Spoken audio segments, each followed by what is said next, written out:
जय हिंद। इस वीडियो में हम लोग कवर करेंगे उत्तर प्रदेश मई करंट अफेयर्स 2025। जो है मई करंट अफेयर्स 2025 हम लोग इस वीडियो में देखेंगे, जो आने वाले उत्तर प्रदेश के सभी एग्जामों के लिए बहुत ज़्यादा महत्वपूर्ण होगा। विथ फैक्ट के साथ हम लोग देखेंगे जो करंट अफेयर्स है। चलिए स्टार्ट करते हैं। फर्स्ट क्वेश्चन है, उत्तर प्रदेश के किस शहर में जो है शहीदों की स्मृति में वीर रथ पार्क का निर्माण किया जाएगा, ये आपको बताना है।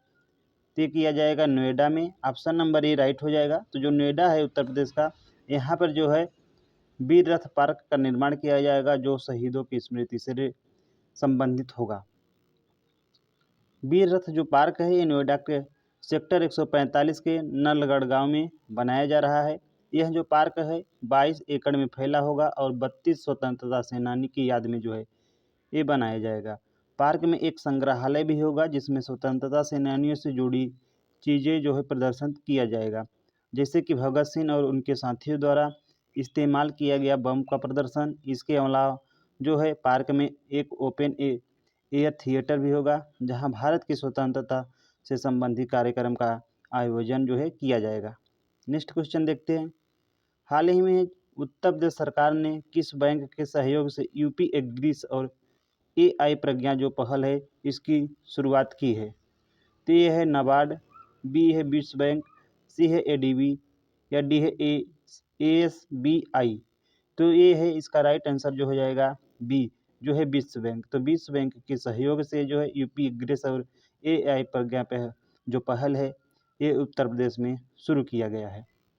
यूपी एग्रीस और AI जो प्रज्ञा की शुरुआत है ये विश्व बैंक के सहयोग से उत्तर प्रदेश की कृषि और डिजिटल परिवर्तन की दिशा में जो है एक महत्वपूर्ण कदम है। इस योजना का जो मुख्य उद्देश्य है ये है कृषि उत्पादकता को बढ़ाना और 10 लाख युवाओं को आर्टिफिशियल इंटेलिजेंस यानी AI में जो है प्रशिक्षित करना, जो राज्य के दीर्घकालिक आर्थिक और रोजगारों से जुड़ा होगा। नेक्स्ट क्वेश्चन है, हाल ही में उत्तर प्रदेश के 3 बैंकों आर्यावर्त बैंक हुआ, प्रथमा बैंक हुआ, बड़ौदा यूपी ग्रामीण बैंक का विलय किस में जो है कर दिया गया है, जिसे अब किस नाम से जाना जाएगा, आपको ये बताना है। तो इसका जो राइट आंसर हो जाएगा ये है उत्तर प्रदेश क्षेत्रीय बैंक के नाम से जाना जाएगा, बी है उत्तर प्रदेश ग्रामीण बैंक, सी है संयुक्त ग्रामीण बैंक या डी जो है संयुक्त प्रांत क्षेत्रीय बैंक। तो जो हाल ही में जो है 3 बैंकों का कौन कौन से, आर्यावर्त, प्रथमा बैंक और बड़ौदा यूपी जो ग्रामीण बैंक है, इनका जो विलय कर दिया गया है। अब इन्हें जो है उत्तर प्रदेश ग्रामीण बैंक के नाम से जाना जाएगा। तो ऑप्शन नंबर जो बी है ये राइट हो जाएगा। तो प्रदेश के 3 जो क्षेत्रीय बैंक हैं अभी हम लोग देखें, प्रथमा बैंक जो ग्रामीण बैंक हुआ, आर्यावर्त हुआ और बड़ौदा यूपी बैंक जो है 1 मई से इनका जो है विलय हो गया है। इन तीनों बैंकों को मिलाकर अब उत्तर प्रदेश ग्रामीण बैंक के नाम से जाना जाएगा। इस विलय के बाद यह बैंक जो है उत्तर प्रदेश का सबसे बड़ा ग्रामीण बैंक बन जाएगा। 1 मई 2025 से उत्तर प्रदेश के 3 ग्रामीण बैंकों का विलय हो गया है। ये हम लोग देखे हैं कि अब इसका नाम हो जाएगा उत्तर प्रदेश ग्रामीण बैंक। प्रायोजक बैंक, इस बैंक का जो प्रायोजक बैंक है ये है बैंक ऑफ बड़ौदा और जो इसका मुख्यालय है ये है लखनऊ में। और जो विलय के बाद जो बैंक की कुल शाखाएं हो जाएगी वो हो जाएगी 4330। और यह जो विलय है उत्तर प्रदेश ग्रामीण बैंकिंग सेवा एकीकृत करने का प्रयास है। ग्राहकों की सुविधा, तो ग्राहकों की इस विलय से कोई परेशानी नहीं होगी और उन्हें बेहतर बैंकिंग से सुविधाएं मिलेंगी। नेक्स्ट क्वेश्चन देखते हैं, हाल ही में उत्तर प्रदेश के किस जिले में सुपरसोनिक क्रूज मिसाइल जो है ब्रह्मोस, इसकी जो है उत्पादन का एक शुभारंभ किया गया है। आपको बताना है कि उत्तर प्रदेश का वहाँ कौन सा जिला है जहाँ पर सुपरसोनिक क्रूज मिसाइल ब्रह्मोस का उत्पादन जो है किया जाएगा। ए है वाराणसी, बी है कानपुर, सी है लखनऊ, डी है नोएडा। तो इसका जो राइट आंसर हो जाएगा वो हो जाएगा लखनऊ। तो जो लखनऊ है यह जो है BrahMos missile plant Lucknow Kanpur road पर डिफेंस इंडस्ट्रियल कॉरिडोर के तहत विकसित किया जाएगा। यह जो है संयंत्र लखनऊ के जो सरोजनी नगर तहसील क्षेत्र के जो भटगांव है वहाँ पर स्थित होगा। बिहार में होगा यहाँ पर आयोजित खेलो इंडिया यूथ गेम जो 2025 में हुआ। इसमें जो है उत्तर प्रदेश ने कुल 52 पदक जीते, जिसमें 14 सोना था, 20 जो है सिल्वर, 8 जो है कांस्य। आपको बताना है कि वो जो है उत्तर प्रदेश से पदक तालिका में किस स्थान पर रहा। ए है 5वां, बी है 7वां, सी है 8वां और डी है चौथा। तो उत्तर प्रदेश जो है वो 7वां स्थान पर रहा, ध्यान रखना है। तो 7वां ऑप्शन नंबर जो इसका बी है ये राइट हो जाएगा। सॉल्यूशन देख लेते हैं। तो जो उत्तर प्रदेश है यह 7वां स्थान पर जो है प्राप्त किया। खेलो इंडिया यूथ गेम्स जो है 2025 में उत्तर प्रदेश ने कुल 52 पदक जीते, जिसमें जो है 18 कांस्य पदक शामिल थे। नेक्स्ट क्वेश्चन है, उत्तर प्रदेश सरकार ने उत्तर प्रदेश कौशल विकास मिशन UPSDM के तहत राज्य के युवाओं को वैश्विक स्तर पर तकनीकी कौशल प्रदान करने के लिए किस संस्था के साथ जो है समझौता ज्ञापन पर हस्ताक्षर किए। ए है IIT कानपुर, बी है IIT बॉम्बे, सी है IIT रुड़की या डी है IIT मद्रास। तो ये है इसका राइट आंसर हो जाएगा, ये हो जाएगा IIT रुड़की। तो ऑप्शन नंबर सी करेक्ट हो जाएगा। उत्तर प्रदेश सरकार ने उत्तर प्रदेश कौशल विकास मिशन UPSDM के तहत राज्य के युवाओं को जो है वैश्विक स्तर पर तकनीकी कौशल प्रदान करने के लिए भारतीय प्रौद्योगिकी संस्थान IIT जो रुड़की के साथ एक समझौता जो है ज्ञापन पर हस्ताक्षर किए। उत्तर प्रदेश कौशल विकास मिशन की जो स्थापना होती है 13 सितंबर 2013 को उत्तर प्रदेश सरकार के व्यावसायिक शिक्षा और कौशल विकास विभाग के तहत सोसाइटी पंजीकरण अधिनियम 1860 के तहत पंजीकृत एक सोसाइटी के रूप में की गई थी। हाल ही में उत्तर प्रदेश के किस शहर में स्थित HCBL कोऑपरेटिव बैंक का लाइसेंस जो है RBI ने रद्द कर दिया है। ये आपको बताना है कि इसका जो है मुख्यालय किस शहर में स्थित है। ए है कानपुर, बी है लखनऊ, सी है नोएडा और डी है बरेली। तो इसका जो राइट आंसर हो जाएगा ये हो जाएगा लखनऊ। तो लखनऊ ऑप्शन नंबर बी में है। तो जो HCBL कोऑपरेटिव बैंक है इसका जो मुख्यालय लखनऊ में स्थित है। HCBL कोऑपरेटिव बैंक का जो लाइसेंस है अभी हाल ही में RBI के द्वारा रद्द कर दिया गया है, क्योंकि इसका जो कारण है पर्याप्त पूंजी और कमाई की संभावना नहीं थी। नेक्स्ट क्वेश्चन है, मई 2025 में उत्तर प्रदेश सरकार ने एक जिला एक उत्पाद यानी 1 डिस्ट्रिक्ट 1 प्रोडक्ट के अंतर्गत 12 नए नहीं होगा, यहाँ पे नए होगा, जो है 12 नए उत्पादों को शामिल करने की मंजूरी दी है। इसमें तो मैं बता ही दिया 12, इसमें जो है टाइपिंग मिस्टेक हो गया है। तो ध्यान रखना है कि मई 2025 को उत्तर प्रदेश सरकार ने एक जिला एक उत्पाद योजना के तहत 12 जो है उत्पादों को जो है GI टैग यानी जो है उसमें मंजूरी दिया है।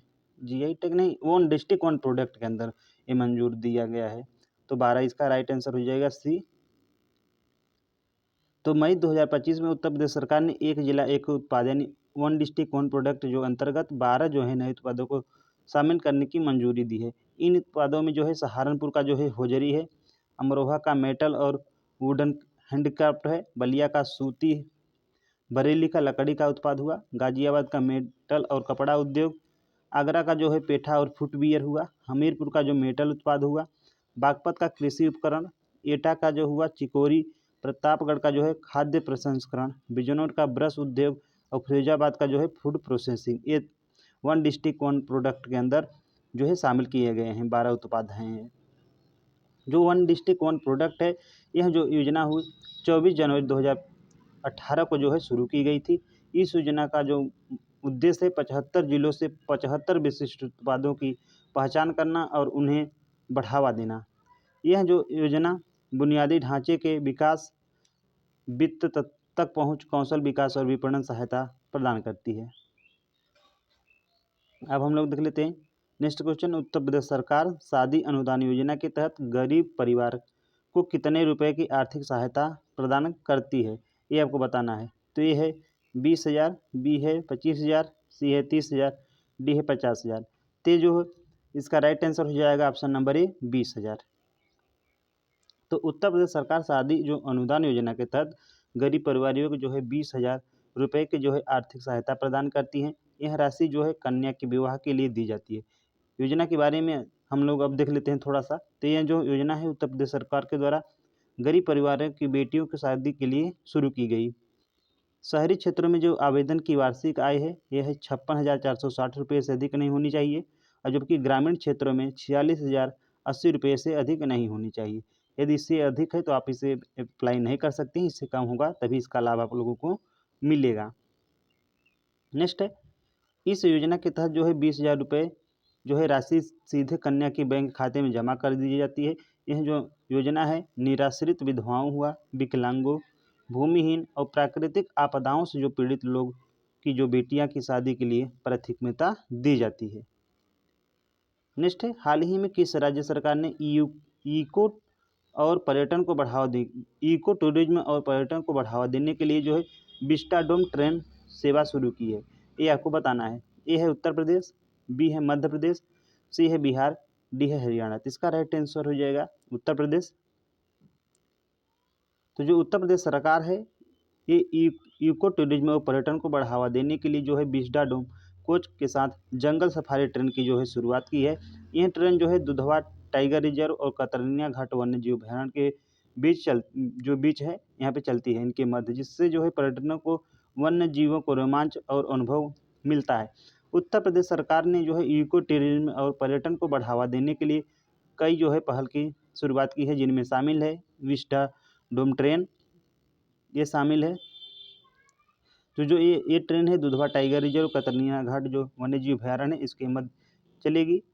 और वन डिस्ट्रिक्ट वन प्रोडक्ट योजना है। यूपी के 56 जिलों में इको टूरिज्म को बढ़ावा देने के लिए यह योजना शुरू की गई। स्वदेश दर्शन योजना है, इसमें जो है आदिवासी में होमस्टे विकसित करने की पहल को मंजूरी दी गई है। उसके बाद है सतत पर्यटन, पर्यटन को बढ़ावा देने के लिए वेलनेस, पाक कल्याण, ग्रामीण और इको टूरिज्म जैसे विषयगत पर्यटन को बढ़ावा दिया जा रहा है। ये पहले न केवल पर्यटन को बढ़ावा देगी बल्कि स्थानीय समुदायों के लिए भी रोजगार और आय का जो है अवसर प्रदान करेगी।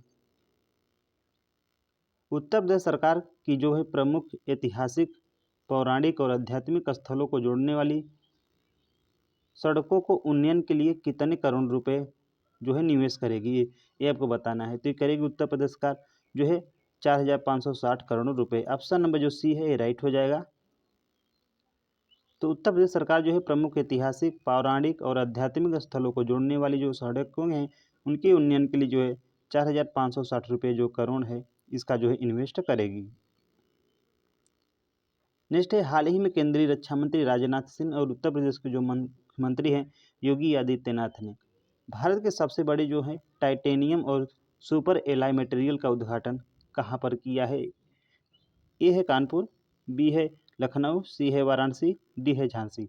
ये आपको बताना है। तो ये किया है लखनऊ में। ऑप्शन नंबर जो बी है ये राइट हो जाएगा।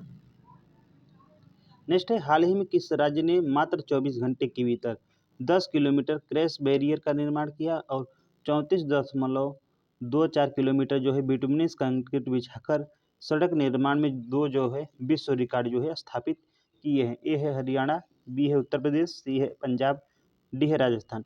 तो इसका राइट आंसर हो जाएगा उत्तर प्रदेश। तो ऑप्शन नंबर बी राइट हो जाएगा। तो जो उत्तर प्रदेश सरकार है यानी जो उत्तर प्रदेश है तो 24 घंटे के भीतर 10 किमी जो है क्रैश बैरियर का निर्माण किया और साथ ही साथ जो है 34.24 किलोमीटर जो बिटुमिनस कंक्रीट बिछाकर जो है दो विश्व रिकॉर्ड को स्थापित किया है। तो ऑप्शन नंबर जो इसका राइट हो जाएगा उत्तर प्रदेश। उत्तर प्रदेश सरकार ने किस वर्ष तक जो है बाल श्रम को समाप्त करने के लिए एक व्यापक राज्य व्यापी अभियान जो है शुरू किया है? तो ये है 2026, बी 2027, सी 2028 या 2029। तो ये इसका राइट आंसर हो जाएगा 2027। 2027 तक जो है यूपी सरकार ने बाल श्रम को समाप्त करने के लिए एक व्यापक राज्य व्यापी जो है योजना शुरू की है।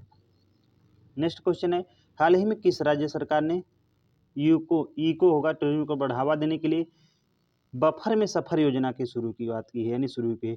ये आपको बताना है। तो ये भी होगा इसी से रिलेटेड। तो ऑप्शन नंबर ए राइट हो जाएगा। तो हाल ही में जो उत्तर प्रदेश सरकार ने है यहाँ पे यूको होगा न कि यूको, ध्यान रखना है इको है।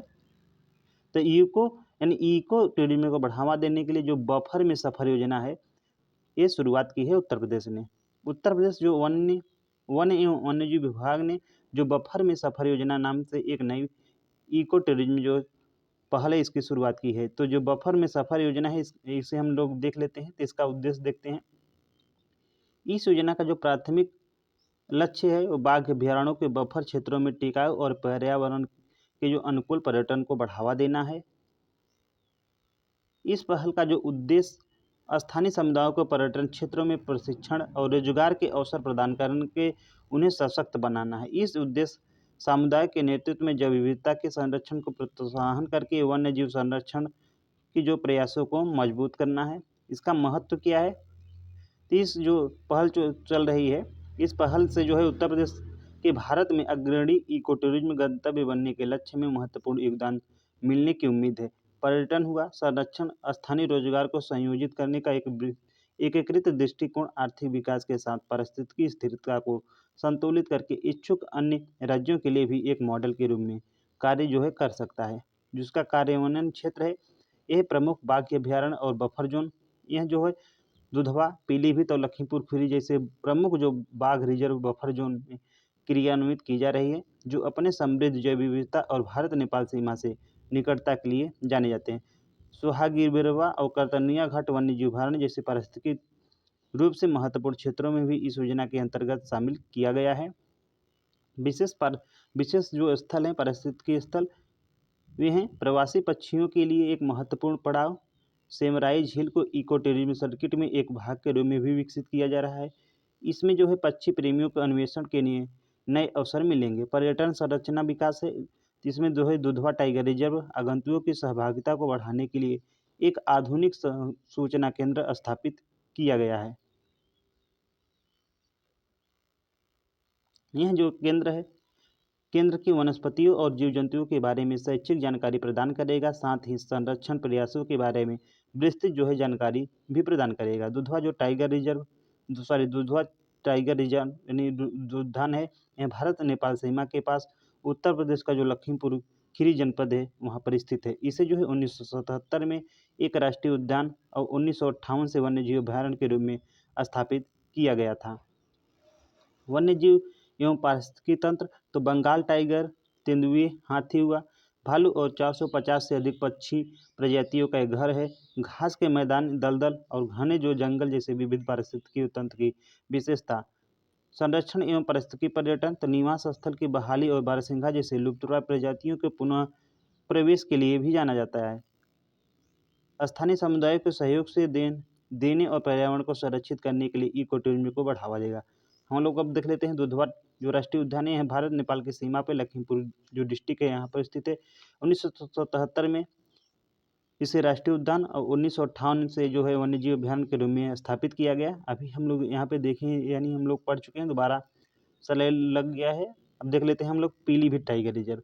जो पीलीभीत टाइगर रिजर्व है, सितंबर 2008 में इसे प्रोजेक्ट टाइगर के पहल तक भारत का जो है 45वां जो टाइगर रिजर्व जो है घोषित किया गया। इसका भूगोल देख लेते हैं, तो पीलीभीत टाइगर रिजर्व की जो उत्तरी सीमा भारत नेपाल सीमा पर स्थित है, जो कि प्राकृतिक अंतर्राष्ट्रीय सीमा प्रदान करती है, और दक्षिणी सीमा जो है शारदा और खकरा नदियों द्वारा निर्धारित होती है, जो इस क्षेत्र में समृद्ध जैव विविधता और जल संसाधनों में योगदान देती है। इसका जो है पारिस्थितिकी महत्व देख लेते हैं, तो यह जो है तराई पारिस्थितिकी तंत्र का एक महत्वपूर्ण उदाहरण है, जो अपने खुले घास के मैदानों, साल के जंगलों, जल निकाय और समृद्ध जैव विविधता के लिए भी जाना जाता है। तराई क्षेत्रों के लिए विशिष्ट अद्वितीय पारिस्थितिकी और व्यावहारिक बाघ अनुकूलन के लिए भारतीय वन्यजीव संस्थान द्वारा मान्यता प्राप्त है। वनस्पति और जीव प्रमुख वन्यजीवों में बाघ, दलदली हिरण, बंगाल फ्लोरिन, हाक हिरण, तेंदुए और समृद्ध शिकार आधार जैसे चीतल, सांभर, जंगली सुअर, नीलगाय आदि इसमें शामिल हैं। कतरनिया घाट वन्यजीव अभयारण्य हम लोग देख लेते हैं। तो उत्तर प्रदेश के जो तराई क्षेत्र में स्थित कतरनिया घाट वन्यजीव अभयारण्य है, यह लगभग 400 वर्ग किमी में फैला हुआ है और घाघरा नदी के किनारे स्थित है। इसकी स्थापना जो होती है 1975 में, और 2008 में इसे टाइगर रिजर्व घोषित किया गया। यह जो है दुधवा टाइगर रिजर्व का एक प्रमुख हिस्सा है। जैव विविधता देख लेते हैं, तो बंगाल टाइगर, भारतीय हाथी, तेंदुआ, भालू और लुप्तप्राय गंगा डॉल्फिन का निवास स्थान है। समृद्ध शिकार आधार में बाघ हिरण, दलदल हिरण और अधिक शामिल हैं। यह 350 से अधिक पक्षी प्रजातियों का भी घर है, जिनमें भारतीय स्कीमर, ऑस्प्रे, ग्रेट हॉर्नबिल और किंग फिशर शामिल है। अभ्यारण्य में घने साल के जंगल के साथ साथ सागौन, जामुन और औषधि पौधे भी हैं। अब हम लोग नेक्स्ट क्वेश्चन देख लेते हैं। तो यहाँ इसमें थोड़ा डिटेल ज़्यादा हो गया था, चलिए अब हम थोड़ा डिटेल को कम रखेंगे। नेक्स्ट क्वेश्चन है स्वच्छ भारत मिशन जो है शहरी के अंतर्गत किस शहर ने भारत का पहला प्रमाणिक ग्रीन म्यूनिसिपल बॉन्ड जारी किया है? तो ये किया है गाजियाबाद। ऑप्शन नंबर जो ए है ये ही राइट हो जाएगा इसका। तो स्वच्छ भारत मिशन शहरी के अंतर्गत जो गाजियाबाद नगर निगम है, इन्होंने जो है भारत का पहला प्रमाणित ग्रीन म्यूनिसिपल बॉन्ड सफलतापूर्वक जारी किया है। इस बॉन्ड के माध्यम से जो है 150 करोड़ रुपए जुटाए गए हैं, जिनका उपयोग जो है अत्याधुनिक तृतीय सीवेज उपचार संयंत्र TSTP के लिए विकास के लिए किया जाएगा। यह जो है एक पहल टिकाऊ शहरी बुनियादी ढांचे और लचीलेपन को बढ़ावा देने के लिए एक महत्वपूर्ण कदम है। नेक्स्ट क्वेश्चन है 27 मई 2025 को भारत के जो है प्रथम प्रधानमंत्री पंडित जवाहरलाल नेहरू की जो है पुण्यतिथि मनाई गई। आपको बताना है कि इनका जो जन्म हुआ था उत्तर प्रदेश के किस जिले में हुआ था? तो ए है वाराणसी, बी है प्रयागराज, सी है लखनऊ, डी है बाराबंकी। तो इनका जो जन्म हुआ था ये हुआ था प्रयागराज में। तो ऑप्शन नंबर बी राइट हो जाएगा। तो जो पंडित जवाहरलाल नेहरू हैं ये भारत के पहले प्रधानमंत्री थे, जिनका जन्म होता है 14 नवंबर 1889 को इलाहाबाद में, जो अब प्रयागराज कर दिया गया। ये जो है बच्चों के बीच चाचा नेहरू के नाम से भी प्रसिद्ध हैं।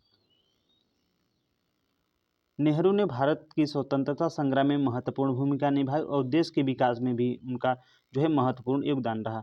उन्होंने आधुनिक भारत की जो है नींव रखी और पंचवर्षीय योजनाओं के माध्यम से देश के जो है औद्योगिक और आर्थिक विकास को बढ़ावा दिया। 27 मई 1964 को उनका जो है निधन हो गया।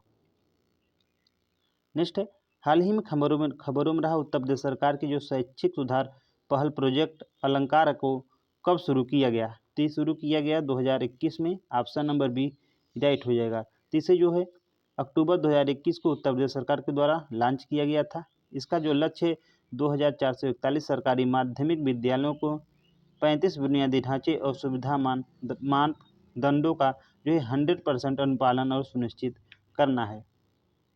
नेक्स्ट क्वेश्चन है केंद्रीय मंत्रिमंडल उत्तर प्रदेश के किस शहर में 3700 करोड़ रुपए के जो डिस्प्ले ड्राइवर चिप का जो है निर्माण इकाई स्थापित करने को मंजूरी दी है? तो मंजूरी दी है नोएडा में। तो ऑप्शन नंबर बी राइट हो जाएगा। तो जो नोएडा में जो है उत्तर प्रदेश का नोएडा शहर है, यहाँ पे जो है 3700 करोड़ रुपए की डिस्प्ले ड्राइव चिप का निर्माण किया जाएगा। ऑप्शन नंबर बी राइट हो जाएगा। उत्तर प्रदेश के जो जेवर शहर में 3700 करोड़ रुपए की डिस्प्ले ड्राइव चिप निर्माण इकाई स्थापित किया जाएगी। यह इकाई जो है HCL और फॉक्सकॉन का एक संयुक्त उद्यम है। यमुना एक्सप्रेसवे औद्योगिक विकास प्राधिकरण यानी ईडा क्षेत्र में जेवर हवाई अड्डे के पास स्थित होगी। यह इकाई मोबाइल फोन, लैपटॉप, ऑटोमोबाइल और अन्य उपकरणों के लिए डिस्प्ले ड्राइवर चिप का जो है निर्माण करेगी। इस परियोजना में जो है 3700 करोड़ रुपए का निवेश होगा और यह जो है भारत में सेमीकंडक्टर उपयोग को बढ़ावा देने की दिशा में भी महत्वपूर्ण जो है कार्य करेगी। नेक्स्ट है हाल ही में किस राज्य सरकार ने प्राकृतिक खेती को बढ़ावा देने के लिए महिलाओं को कृषि सखी रूप में प्रशिक्षित करने का निर्णय लिया है? तो लिया है उत्तर प्रदेश सरकार ने। तो जो उत्तर प्रदेश सरकार है इन्होंने जो है महिलाओं को जो है कृषि सखी के रूप में जो है प्रशिक्षित करने का निर्णय लिया है। इस योजना के तहत जो है महिलाओं को किसानों को कृषि विज्ञान केंद्र की ओर जो है विशेष ट्रेनिंग जो है दी जाती है। जो महिला किसान यह ट्रेनिंग लेती हैं उन्हें कृषि सखी कहा जाता है। ये जो कृषि सखी किसानों के साथ मिलकर उन्हें सरकार की योजनाओं को लेकर जागरूक करती हैं और कृषि की आधुनिक तकनीकी सिखाने में भी मदद करती है। किसानों को जागरूक करने के लिए कृषि सखियों की नियुक्ति होगी, जिन्हें 5000 रुपये जो है मासिक वेतन मिलेगा। उत्तर प्रदेश सरकार ने प्राकृतिक खेती यानी नेचुरल जो फार्मिंग को प्रमोट करने के लिए एक विस्तृत योजना तैयार कर ली है। नेक्स्ट क्वेश्चन है वैश्विक निवेश के आकर्षित करने के लिए हाल ही में किस राज्य सरकार ने जो है वैश्विक क्षमता केंद्र यानी GCC जो नीति को मंजूरी दी है? तो दी है उत्तर प्रदेश सरकार ने। तो वैश्विक निवेश को आकर्षित करने के लिए उत्तर प्रदेश सरकार ने वैश्विक क्षमता केंद्र GGC नीति को जो है मंजूरी दे दी है।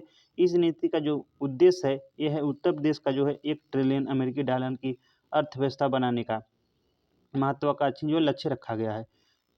अधिकारियों को उम्मीद है कि यह नीति IT, बैंकिंग, स्वास्थ्य सेवा, इंजीनियरिंग और अगली पीढ़ी और प्रौद्योगिकी में वैश्विक खिलाड़ियों को आकर्षित करेगी। यह नीति आकर्षक प्रोत्साहन करती है तथा इसे वैश्विक सर्वोत्तम प्रथाओं का अध्ययन करने के बाद तैयार किया गया है।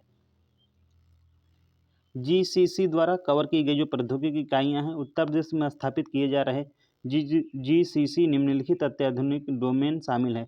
इसमें है कृत्रिम बुद्धिमत्ता यानी AI, यंत्र अधिगमन, क्लाउडिंग कंप्यूटिंग, साइबर सुरक्षा शामिल है, रोबोट प्रक्रिया संचालन, इंजीनियरिंग डिजाइन और विकास। पहले से शामिल क्षेत्रों में और कंपनियां जो बैंकिंग हुआ, वित्तीय सेवाएं, बीमा, ऑटोमोटिव, इलेक्ट्रॉनिक्स और सेमीकंडक्टर विनिर्माण क्षेत्र की वैश्विक कंपनियों ने उत्तर प्रदेश में परिचालन जो है शुरू कर दिया है। माइक्रोसॉफ्ट ने जो है नोएडा में 10,000 सीटों वाले विकास केंद्र की जो है आधारशिला रखी है और MEQ सॉफ्टवेयर ने 3,000 सीटों वाले इंजीनियरिंग केंद्र स्थापित किया है। राज्य सरकार नोएडा और NCR के साथ साथ वाराणसी हुआ, कानपुर और प्रयागराज में भी GCC आकर्षित करने के लिए काम कर रही है। भारत का पहला फ्लोटिंग स्नान घाट कहाँ पर बनाया जाएगा या बनाया जा रहा है आपको बताना है। ए है हरिद्वार में, B है वाराणसी, C है प्रयागराज, D है अयोध्या। तो इसका राइट आंसर हो जाएगा Ayodhya, option number D।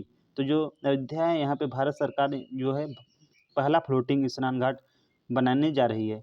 Bharat का जो पहला फ्लोटिंग स्नान घाट है अयोध्या के सरयू नदी पर बनाया जा रहा है। यह जो घाट श्रद्धालुओं को सरयू नदी में स्नान करने की सुविधा प्रदान करेगा और भीड़ प्रबंधन में भी मदद करेगा। इस फ्लोटिंग घाट का जो निर्माण है अयोध्या विकास प्राधिकरण के द्वारा किया जा रहा है। यह फ्लोटिंग घाट भारत में अपनी तरह का जो है पहला प्रयास है। यदि यह सफल हो रहा तो इसे जो है अन्य घाटों में भी स्थापित किया जा सकता है।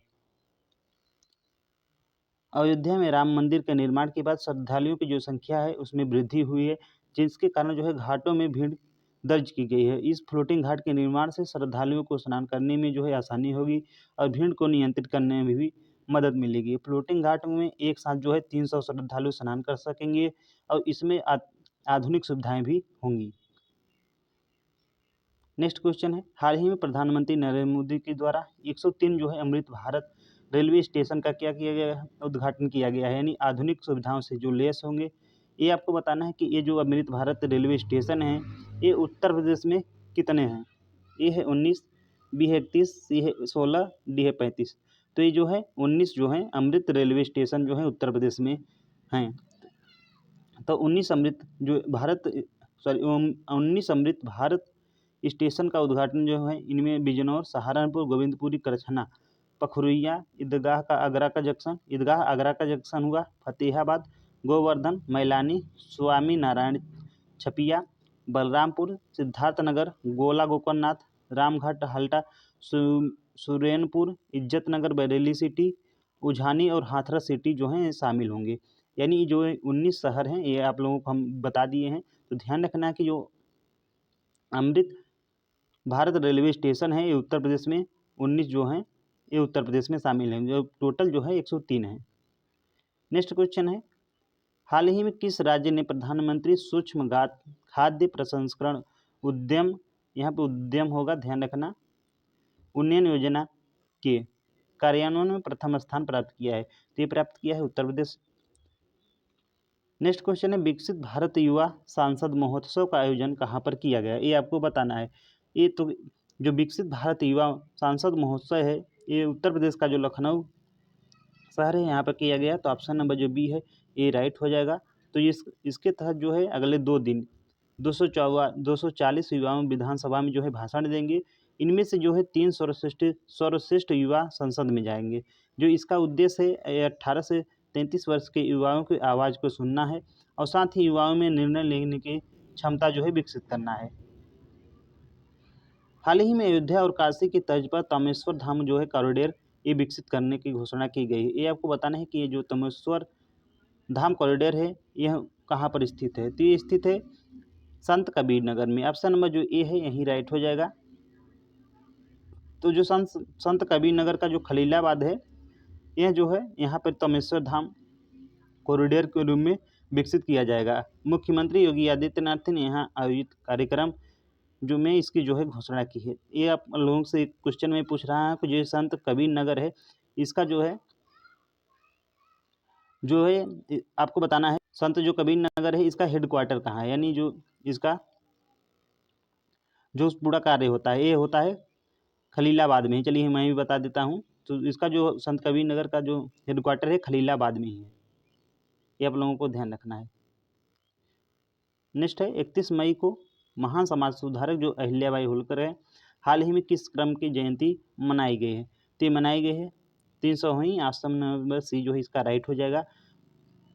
तो ये ध्यान रखना है, ऐसे तो ये इंटर भारतीय मतलब हो जाएगा, लेकिन जो है अहिल्याबाई जो होलकर जी हैं, इनका जो है प्रत्येक जो है राज्य जो है जयंती मना रहा है, तो इसलिए इम्पॉर्टेंट हो जाता है। तो मैं लेके आ गया हूँ। तो अहिल्याबाई होलकर की जो जयंती है यह 31 मई को मनाई जा रही है और मराठा साम्राज्य की प्रसिद्ध महारानी और मल्हारराव होलकर के पुत्र खंडेराव की जो है धर्मपत्नी थी। उनका जन्म 31 मई 1785 को हुआ था। नेक्स्ट है प्रधानमंत्री नरेंद्र मोदी ने कानपुर के दौरे के दौरान कुल कितने करोड़ रुपए की लागत से 17 परियोजनाओं का शिलान्यास किया है, ये आपको बताना है। प्रधानमंत्री नरेंद्र मोदी के कानपुर दौरे के दौरान आपको बताना है कुल कितने करोड़ रुपए की लागत से 17 परियोजनाएं का जो है शिलान्यास किया गया है। तो किया गया है 47,600 करोड़ रुपए। ऑप्शन नंबर ए राइट हो जाएगा। नेक्स्ट है प्रधानमंत्री के कानपुर के दौरान कितने जो है ताप विद्युत परियोजनाओं का उद्घाटन किया गया? ए है 8, बी है 6, सी है 10, डी है 5। तो इसका जो राइट हो जाएगा ये 5 हो जाएगा। Option number D. कौन कौन से देख लेते हैं। तो घाटम ताप विद्युत परियोजना जो घाटमपुर में है, ये कहाँ पे पड़ता है? तो ये कानपुर में है। जवाहर ताप विद्युत परियोजना एटा। 660 पान की पावर प्लांट पनकी, ये ध्यान रखना है कानपुर में। ओबरा सीतापुर विद्युत परियोजना सोनभद्र में। और Khurja thermal power plant station Bulandshahr में। यहाँ पे सीतापुर नहीं, कुछ मुझे ध्यान नहीं आ रहा है, यहाँ पे मिस्टेक हुआ है थोड़ा सा। चलिए देख लेता हूँ, यहाँ पर थोड़ा मैनेज कर लीजिएगा, टाइपिंग मिस्टेक हो सकती है। नेक्स्ट है उत्तर प्रदेश चर्म एवं फुटवियर नीति 2025 के तहत किस शहर को केंद्रीय भूमिका निभाने के लिए तैयार किया गया है? तो ये किया गया है कानपुर को। ऑप्शन नंबर सी राइट हो जाएगा। तो उत्तर प्रदेश चर्म फुटवियर नीति 2025 राज्य में चमड़ा और फुटवियर जो है उद्योग को बढ़ावा देने के लिए एक सरकारी पहल है। इस उद्देश्य का जो उत्पादन है निर्यात और रोजगार सृजन को बढ़ाना, जिससे उत्तर प्रदेश इस क्षेत्र में जो है वैश्विक नेता बन जाएगा। कानपुर इस क्षेत्र में विकास रणनीति में जो है केंद्रीय भूमिका निभान भूमिका जो है दी जाएगी, यानी कानपुर को जो इस क्षेत्र में विकास रणनीति में केंद्रीय भूमिका दी जाएगी। आगरा, कानपुर, उन्नाव, लखनऊ और बरेली जैसे शहरों में भी क्षेत्रीय विकास को बढ़ावा दिया जाएगा। इस जो नीति के तहत जो है पहला फूड पार्क जो है कानपुर में बनाया जाएगा। तो इम्पॉर्टेंट है, इसे मैं क्वेश्चन के रूप में नहीं ले आया हूँ, लेकिन बहुत इंपॉर्टेंट कि इस नीति के तहत जो है पहला जो फूड पार्क है कहाँ पर बनाया जाएगा? ये कानपुर में बनाया जाएगा। नेक्स्ट है हाल ही में प्रकाशित पुस्तक चुनौतियाँ मुझे पसंद है का विमोचन जो है लखनऊ में उपराष्ट्रपति जगदीप जो धनखड़ हैं इनके द्वारा किया गया। ये आपको बताना है कि यह जो पुस्तक है ये किसके जीवन पर आधारित है। ए है मुख्यमंत्री योगी आदित्यनाथ, बी है उपराष्ट्रपति जगदीप जो धनखड़ जी हैं, रक्षा मंत्री राजनाथ सिंह, या राज्यपाल जो उत्तर प्रदेश की हैं आनंदीबेन पटेल। तो इसका राइट आंसर हो जाएगा ऑप्शन नंबर डी, राज्यपाल आनंदीबेन पटेल। तो यह जो पुस्तक है आनंदीबेन पटेल के संघर्षों और प्रेरणादायक जीवन पर आधारित है। नेक्स्ट है उत्तर प्रदेश के किस मेडिकल कॉलेज का नाम बदलकर अहिल्याबाई होलकर के नाम पर परिवर्तित किया जाएगा? ये आपको बताना है कि वहाँ उत्तर प्रदेश का वहाँ कौन सा मेडिकल कॉलेज है जिसका नाम अब बदलकर अहिल्याबाई होलकर के नाम पर किया जाएगा। तो ये किया जाएगा औरैया राजकीय मेडिकल कॉलेज। ऑप्शन नंबर जो बी है ये राइट हो जाएगा। तो औरैया मेडिकल कॉलेज का नाम बदलकर जो है श्रीमती अहिल्याबाई होलकर राजकीय मेडिकल कॉलेज रखा गया है। औरैया मेडिकल कॉलेज का नाम बदलने का जो फैसला है उत्तर प्रदेश सरकार के द्वारा लिया गया है। इनका नाम बदलकर अब जो है श्रीमती अहिल्याबाई होलकर के नाम पर रखा गया है। यह निर्णय जो है 22 मई 2025 को जो है घोषित किया गया। नेक्स्ट है हाल ही में लॉन्च किया गया ग्रामीण शासन और सेवा वितरण हेतु उत्तर प्रदेश ग्राम सचिवालय मॉडल क्या है? ये आपको बताना है। ये है कृषि उद्योग में विकास हेतु हेतु लाया गया मॉडल। बी है महिलाओं को रोजगार से जोड़ने हेतु। सी है ऑप्टिकल फाइबर वाईफाई सुविधा से ग्रामीण क्षेत्रों में सुविधा हेतु। या डी है ग्रामीण क्षेत्रों में शिक्षा विस्तार से संबंधित। तो जो हाल ही में लॉन्च किया गया ग्रामीण शासन और सेवा वितरण हेतु उत्तर प्रदेश जो सचिवालय मॉडल है यह है ऑप्टिकल फाइबर वाईफाई सुविधा से ग्रामीण क्षेत्रों में विकास हेतु। ऑप्शन नंबर सी करेक्ट हो जाएगा। तो इस योजना के अंतर्गत जो है ग्राम सचिवालयों को डिजिटल सुविधाओं से लैस किया जाएगा और उन्हें नागरिकों के लिए अधिक उपयोगी बनाया जाए। नेक्स्ट है उत्तर प्रदेश में विकसित कृषि संकल्प अभियान जो 2025 के अंतर्गत आधुनिक बीज अनुसंधान और उत्पादन हेतु 5 जगहों पर जो है सीड पार्क की स्थापना किया जाएगा। जो पहला सीड पार्क है लखनऊ में स्थापित किया जाएगा। आपको ये बताना है कि ये किसके नाम पर स्थापित किया जाएगा। तो ये किया जाएगा चौधरी चरण सिंह जी के। ऑप्शन नंबर बी राइट हो जाएगा। तो प्रदेश सरकार की जो सीड पार्क योजना में सबसे पहले जो है लखनऊ में स्थित राजकीय कृषि क्षेत्र अटारी की 130.63 एकड़ भूमि पर 266.70 करोड़ रुपए की लागत से चौधरी चरण सिंह जो सीड पार्क है इसकी स्थापना की जाएगी। इसके लिए जो है प्रक्रिया शुरू कर दी गई है। इसके लिए यूपीडिया को कार्यदारी संस्था के नामित किया गया है। नेक्स्ट क्वेश्चन है उत्तर प्रदेश सरकार की रेशम सखी योजना। आपको बताना है कि इसका मुख्य उद्देश्य क्या है। मुख्य उद्देश्य होगा यहाँ पे देश नहीं, उत्तर प्रदेश सरकार का जो रेशम कृषि योजना है इसका मुख्य उद्देश्य क्या है। यह है रेशम उत्पादन के माध्यम से ग्रामीण महिलाओं को आर्थिक सशक्तिकरण। बी है गरीबों को मुक्त रेशमी वस्त्र प्रदान करना। सी है शहरी क्षेत्रों को रेशम उद्योग से जोड़ना। डी है रेशम वस्त्र से रोजगार के अवसर प्राप्त करना। तो इसका जो राइट आंसर हो जाएगा ऑप्शन नंबर ए रेशम उत्पादन के माध्यम से जो है ग्रामीण महिलाओं को आर्थिक सशक्तिकरण करना। तो इस योजना में जो है इस योजना के तहत जो है महिलाएं घर पर बैठे रेशम उत्पादन से आय अर्जित कर सकेंगी। यह योजना राज्य में ग्रामीण आजीविका मिशन एवं रेशम विभाग के संयुक्त प्रयास से क्रियान्वित की जा रही है। इस योजना के तहत जो है ग्रामीण क्षेत्रों में महिलाओं के रेशम कीट पालन का प्रशिक्षण दिया जाएगा ताकि वे अपने घर पर ही सहतूत रेशम टसन रेशम का उत्पादन कर सकेंगी। तो ऑप्शन नंबर 20 का करेक्ट हो जाएगा। नेक्स्ट है वर्ष 2022 में पद्मश्री पुरस्कार से सम्मानित योग गुरु जो थे गुरु स्वामी शिवानंद बाबा जिनकी जो है 128 वर्ष